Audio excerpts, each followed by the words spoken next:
Welcome to Candlewick Library. I'm Cheryl. Today I'm talking about the books I read in July.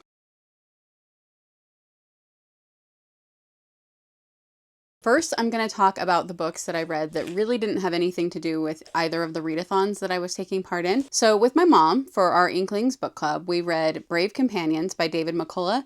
This is Portraits in History. It's a bunch of shorter stories, more like essays, about a lot of different people in the history here in the United States. Some of them were more interesting than others. For some of the examples, he had essays about Alexander von Humboldt, Harriet Beecher Stowe, Charles and Anne Lindbergh, and then there was also a chapter that was just kind of about Washington, D.C. This was a really tricky read, and my mom and I have not got together for book club yet for this, so I probably would have more to talk about after that. But based on a few conversations we've had, I know that we have very similar feelings about this book, which is we have both loved his books in the past, and this one did not cut it. I found that there were a few of the essays that were more interesting than others, but even those ones did not hold my attention the way that he usually does and the way most of the nonfiction I read does. And then there were other ones that were just, in my opinion, flat out boring. I found that I just didn't care at all. So it was kind of a disappointment. I am glad I read it though, because I have wanted to. It isn't a book I would recommend, even though I would normally recommend his writing and his books. Right at the beginning of July, I finished reading Between Flowers and Bones by Carolyn Leiloglou. This is the second book in the Restorationist series. This is a family, a group of people that can travel into art. And basically they can go into a painting. There are parameters of how they go into different artwork, but they can go into it. And then from that artwork, they can go into a corridor that is that particular painter's, all of their works. And then they can travel to other paintings. And so they can pretty much hop around the world going through different paintings. And it's a very interesting concept. I really enjoyed all three books. This one I was reading with my daughter for school, along with some of our art appreciation. We finished up school in the very first week of July, and so we finished this that week. I would say that I enjoy this book a lot, but I don't think this one is as good as the first or the third one.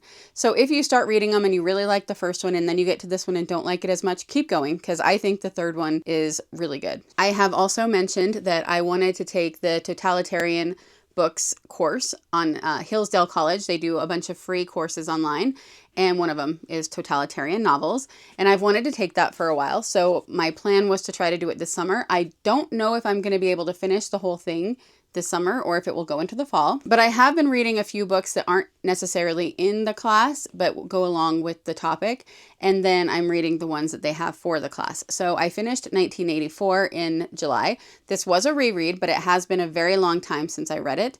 And then I did watch the first two lectures and did the first quiz and all that went along with this book. I'm not going to say too much because I am going to do a video when I am done with the whole thing, talking about all of the books that they have you read for the course and what I think of the course in general, if I would recommend it, all of that. And so in that, I want to go more in depth with each of the books. But as far as just a general review of this, I think this is a really interesting book.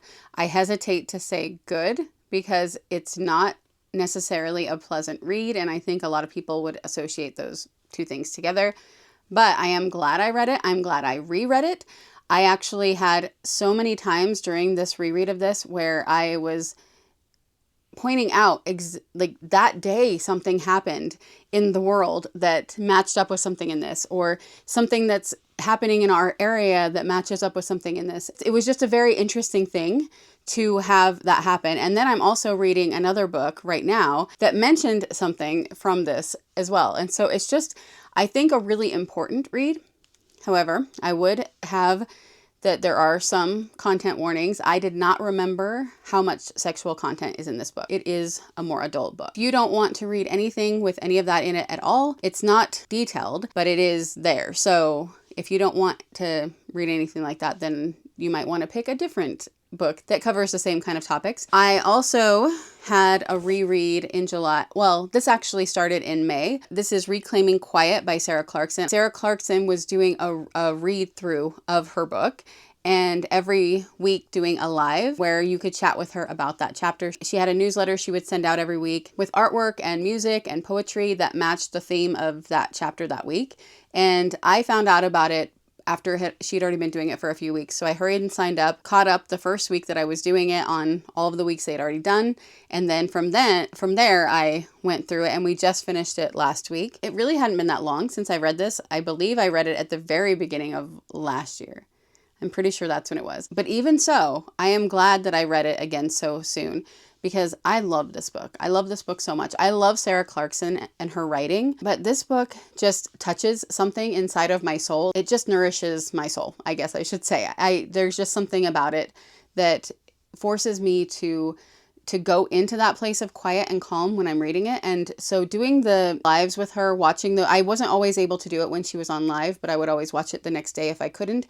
And just being able to go and listen to her, she's so calming. There are a couple of times throughout the book where she talks about the kingfisher bird and this place of waiting and awe and wonder that comes from waiting to see one in the wild. And then their other name of Halcyon and what that means. There was so much there. I got a little teeny figurine of a kingfisher that I put on my bookshelf because I wanted to remember that every time I was sitting in my reading chair in front of that part of my bookshelf, because it was very meaningful to me on the day that I reread it. And I don't know why it wasn't as much the first time I read it. I think this is one of those books that maybe when you read it at different times, it hits whatever you're going through at that time. I don't mind quiet. In fact, I love quiet. I love being alone, and I love quiet.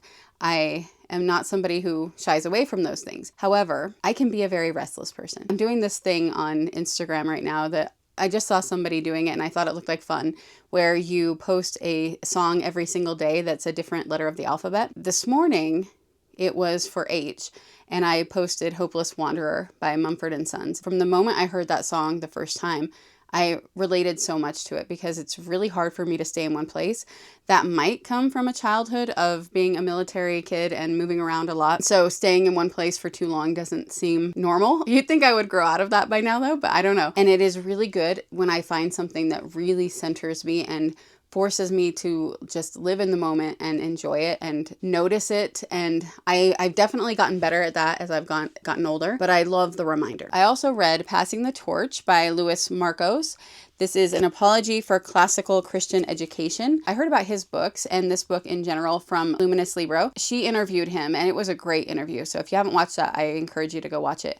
But I decided this would be the first book from him that I tried out. I really enjoyed it. I would say that I was pretty much sold on a lot of the things he talks about in the book, obviously, because we already do homeschool.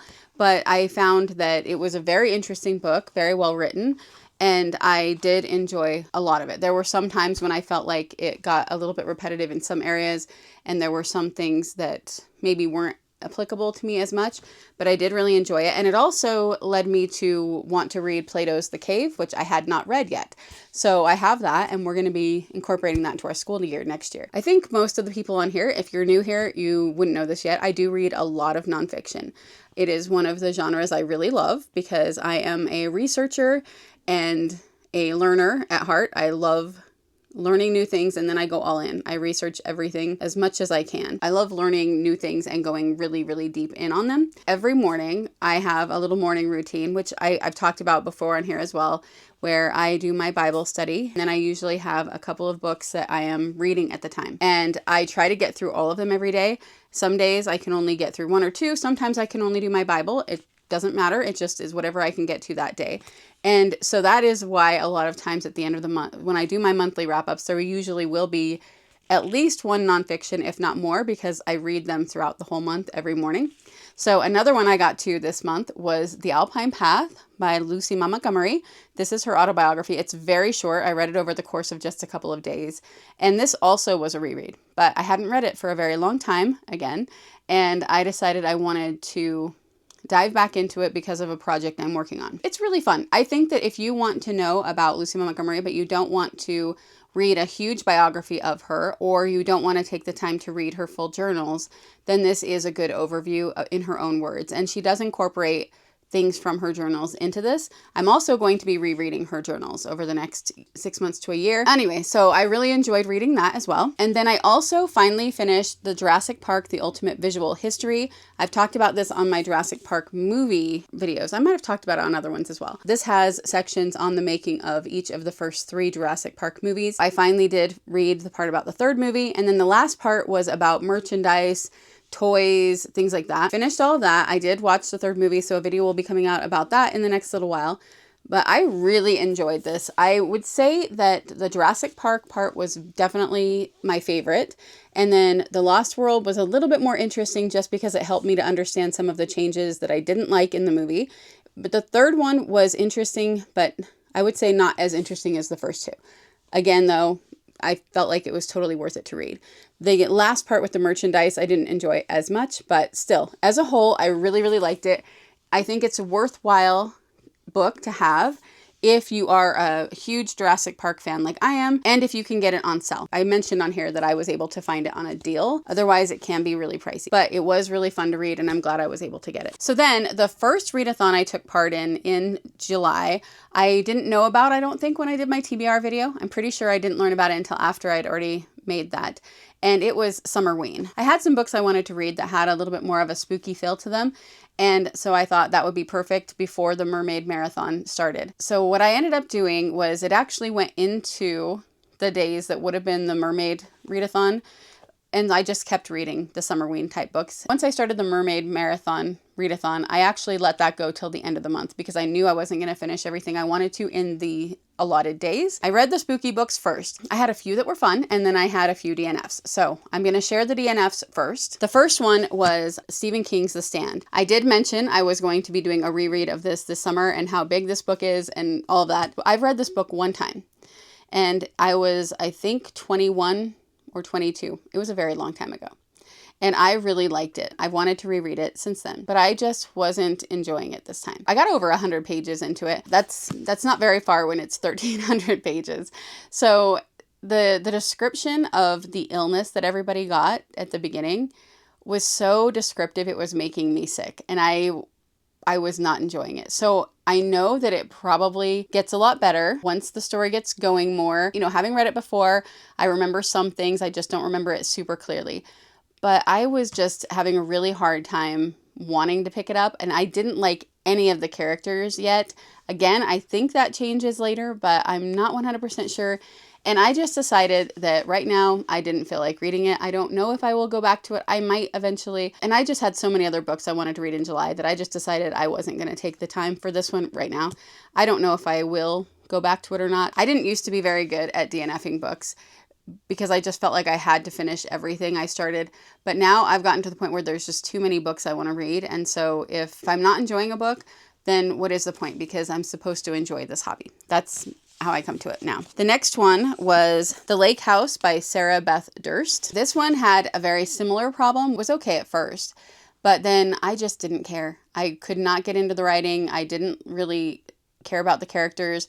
There were so many things that I didn't think made sense, and I just wasn't enjoying it, and I had to force myself to sit down and read it. So finally, I think I was maybe a fourth of the way through, maybe a little bit more than that, and I just decided to skim it. So this is one of the ones where I DNF'd basically, but I skimmed a little bit to the end, and I thought the ending was really dumb. I did not like it, just not for me. And then The Escape Game by Marissa Meyer and Tamara Moss. I just barely got this, and I was really excited about this because I've liked a lot of Marissa Meyer books. It seems kind of like a Big Brother type of show, and somebody gets killed on it. And what I didn't understand once I started reading was that if people thought that somebody killed this person, why would they let this person come back? It didn't make sense. But I thought that the premise sounded so good, and I mean, I really liked the way the book looks, but that, you know, that doesn't matter as much. But I was very excited to read this, and I started reading it, and right out of the gate, it was excessive swearing. One of the teenage characters was a trans character, and I just was not feeling it. I just wasn't liking the writing style. It was not what I was expecting, I guess, and I wasn't having fun with it. So I only made it a few chapters in and I was done. For this readathon, I also took advantage of this readathon to read the 2 Riley Sager books I was talking about. And this is The Last Time I Lied and Home Before Dark. I read Last Time I Lied first. This was my very first Riley Sager book. The way this was written and even the characters in it, I felt like this was very much inspired by Pretty Little Liars. I don't know if it was or if that's what he was going for, but that's what it felt like to me. There was even a character with the same name. My enjoyment of the books, both of them, but especially this one since it was the first one, I think it wasn't really a fair first impression because I don't know why, but for some reason I thought this was a Christian thriller. I thought this was a Christian thriller author and that the books were Christian thrillers. And so when I started encountering language and some sexual content, I was shocked. And then I realized that I was wrong. So I think if I had gone into it knowing that it wasn't, those things wouldn't have shocked me as much. But because they did, it was like a jarring thing as I was reading. Like I said, there was a little bit of content and it bothered me because of the girls being underage. However, it wasn't super detailed. But it was enough that you knew what was going on. I did really enjoy the pacing of the book. I thought it was really interesting, the twists and everything. It kept me guessing the whole time. I enjoyed the experience for the most part of reading this book. If I hadn't already owned another book, I don't know if I would have picked up anything else. I'm not sure. So I would have a hard time recommending Riley Sager's writing unless you love thrillers and you don't mind any of that. And then Home Before Dark, in this one, something happens to this family in this house when the girl is young, and then she goes back to this house and things continue to happen. I feel like this one, I thought it was really predictable, but then it wasn't because I was partly right, but mostly wrong. So it wasn't as predictable as I thought it was. And it had a lot of interesting twists and stuff too. I did not like the story or the way it was written as much as the other one. I think he is a solid thriller writer. And if you like thrillers and you don't mind some content, but don't want it to be as much as a lot of thriller books have in them, because some of them you read and it's just riddled throughout the whole book constantly. And I didn't feel like either of those were that bad. So if you don't mind it, and you want to avoid the ones that have more than that, then I think it is a good middle of the road thing. You'll have to let me know though, if you've read any thrillers by him.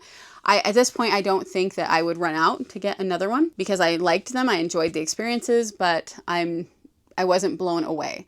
But if there is one that he has written that you think that is way better than these two, that you think I should still give a try, let me know. And then if I see it at my used bookstore or something, then I might try another one. And then I read Ride the Spiral by Ben Young. He and his wife have the YouTube channel Youngs and the Restless. And I heard them talking about this book one day, and I have been interested in reading one of his books for a while, but this one just really appealed to me because they talked about it in relation to their experiences with an autistic son. There is a lot in the book that really points to knowing that there's something going on with your child, but nobody really believing you, and really having to take it upon yourself to figure out what's going on with your kid. And I thought that was a really interesting way to write. I would say that it's considered a horror book, although it didn't feel like a lot of the horror books what I think of when I think of horror. It wasn't super gory. It wasn't like absolutely terrifying. I mean, it could be for some people, I guess. For me, it wasn't. And I thought it was really interesting. At first, I wasn't sure because the style of writing is the tense that I don't like as much, but he did it well. And by one of the chapters, let me see how far it was into it. Page 39, interlude 1. I was blown away by that. The way he incorporated, I just don't want to give it away. I don't want to spoil too much, but the way he incorporated what was happening with the child and the child's voice, I guess, I thought that was brilliant. I thought it was so good. And then the science in it was really well done too. It felt more science fiction horror than just horror, I guess. It was kind of how it felt to me. But the way he described the science in it felt very Michael Crichton to me. He explained it so well without it just seeming impossible and being detailed enough that you kind of understood what was going on, but also you weren't overwhelmed with the details. I hope that makes sense. His style reminded me a lot of Michael Crichton. Explains his science in his books. So that is very high praise that I can give. And I loved the Sisyphus connection. So I would definitely recommend this. If you don't like anything that's kind of psychological, that's sci-fi, that's more horror, then you might not enjoy it. It does have some language. I didn't feel like it was excessive language. There is one thing I think people should be aware of, and that is the ending is going to be a you love it or you hate it. I kind of wished for a different ending. but I also think that it was interesting. So then I had the books I was reading for the Mermaid Marathon. I read 4 that fit the theme and 1 that did not, but one of the prompts was a beach read, and so I used it for that, and that was Austenland. This was a reread again, but I wanted to reread this one because of the new edition. She said that she had wanted to change some things from when she originally wrote it, and so she put out a new edition. And then Shannon Hale is also going to be putting out a new edition of Midnight in Austenland, and then there's a new book coming out that's Christmas in Austenland. So I really wanted to see what the new one was all about. I've said before, this is one of the exceptions for me where I do like the book, but I love the movie. So a lot of people have been talking about this lately, which is funny because on YouTube, I hadn't heard very many people talk about it at all until recently. And I've seen very mixed reviews, but a lot of people talking about how they hated the book. And then I've seen people saying they hated the movie. So, you know, we all have different things that we like and don't like. That's totally fine. If you didn't like the book, I would still suggest trying out the movie at some point, but you might not like it. I think it's so funny. I love it. And my problem with the book is that I feel like that in the movie, the main character, Jane, is so much more warm. She's so much more likable in the movie. I don't find her that likable in the book. Everybody was more likable in the movie. And I think that's the actors and the actresses, and also the mood on set really comes across in the movie. They were able to do a lot of ad-libbing, and especially Jennifer Coolidge apparently did a ton of ad-libbing. And I watched a panel thing with a lot of the actors, and they were all saying that this was one of the favorite movie experiences they've ever had. And some of them are bigger actors. Kerry Russell plays Jane, and Jane Seymour is in it. That was one of the things that appealed to me in this book, was that there was a special section at the back that was behind the scenes about the movie. So I thought maybe this rewrite, that since she was part of the screenplay and part of producing and all of that, she was a huge part in the making of the movie. So I thought maybe Shannon Hale would have changed the book to fit the movie more, and maybe that's what she had wanted to do. But that is not what happened. It has some parts, like there's a play that the people in it put on, and that part was more fleshed out in the new version of the book. Occasionally I would read a part and I didn't remember that part, so I went and pulled out my other copy, checked to see if it was the same, and it was. So there wasn't as much changed as I thought there was, but there were a few changes with swearing that was changed so that it wasn't a swear word in the new edition, and there were modernizations. The technology in the first book was updated in the new edition. So I think she said that she did that because with the new book coming out, she wanted it to fit this time period rather than, 20 years ago. I would say that if you didn't like the first one, you won't like the second one. There's no reason to get it if you don't absolutely love it, because it really is pretty much the same book.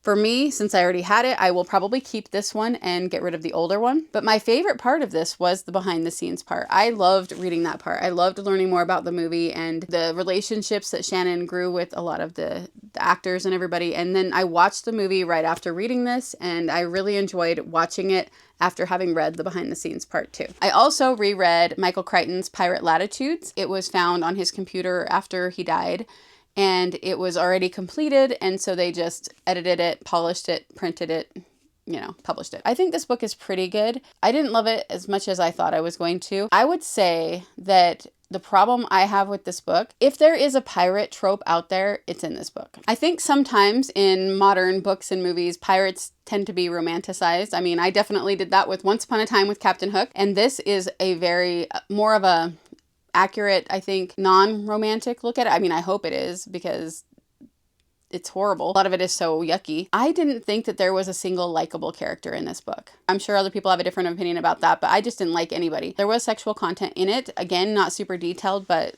knowing that things were happening, I guess. And some of that is with underage girls, which would have been normal for pirates, but not something I want to read about. So like I said, I think that he was going for a more realistic look at pirates, but I wish in that aspect that you would go a little unrealistic, because I don't want to read that. That all kind of played into me not enjoying it as much. It was very fast-paced and engaging. The storyline is interesting, but yeah, it's not one of his that I would recommend to everyone. The last 3 I'm going to talk about are all ones that I had never read before. And the first one is The Secret of Roan Inish by Rosalie Fry. This was a girl whose brother was left on a beach when they were all leaving an island, and he was in a little kind of a cradle boat looking thing, and floated out into the ocean, and they couldn't get him. And so they always just assumed he died. And this little girl goes back to the islands, not that one in particular, but to live with her grandparents or stay with her grandparents on a different island. And they go back to this island occasionally. And there's kind of a myth that maybe one of the ancestors had been a Selkie that became a human. And so maybe there's something to that with her brother. And it's a really short book. I thought it was cute. I liked it. I didn't absolutely love it. I didn't feel like it was groundbreaking or anything, but I enjoyed the read. And then the last two, I liked both of them a lot. And these were both recommendations from Christy A. Cole. And the first one I'm going to talk about is A Kingdom Submerged. This is book number 1 in the Vizsla Chronicles by Deborah Grace White. This has 2 different storylines going on. One is above land with a boy who is part of a kingdom, and there's magic in the kingdom a little bit, and he has a dragon. And then there's this whole other world under the water with mermaids and this girl who wants to leave kind of this orphanage type thing that she's at, and she wants to work for the record keepers. I think that was what they were called.